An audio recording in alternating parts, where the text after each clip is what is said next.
Les trois espèces d'aphasie.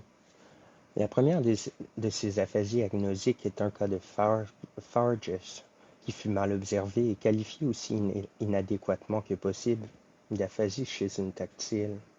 J'espère cependant pouvoir l'éclairer suffisamment pour montrer ce qu'il en est réellement. Il s'agissait d'une malade qui était devenue aveugle suite à une atteinte cérébrale et qui avait par conséquent probablement des foyers corticaux bilatéraux.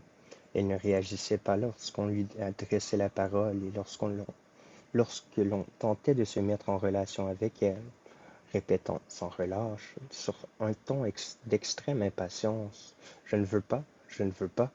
De plus, elle ne reconnaissait pas le médecin à sa voix, mais dès que celui-ci lui prenait le pouls et lui fournissait donc l'occasion d'une représentation tactile, elle le reconnaissait, nommait correctement son nom, s'entretenait avec lui sans trouble du langage, etc., jusqu'à ce qu'il lui lâche la main et redevienne ainsi inaccessible pour elle.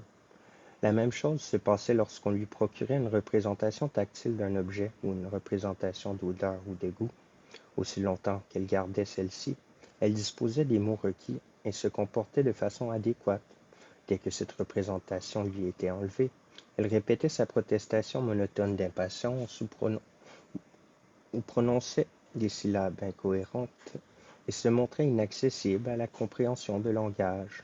Cette malade avait donc un appareil du langage tout à fait intact, mais dont elle ne pouvait pas disposer tant qu'il n'était pas excité pour les seules associations d'objets qui restaient intacts.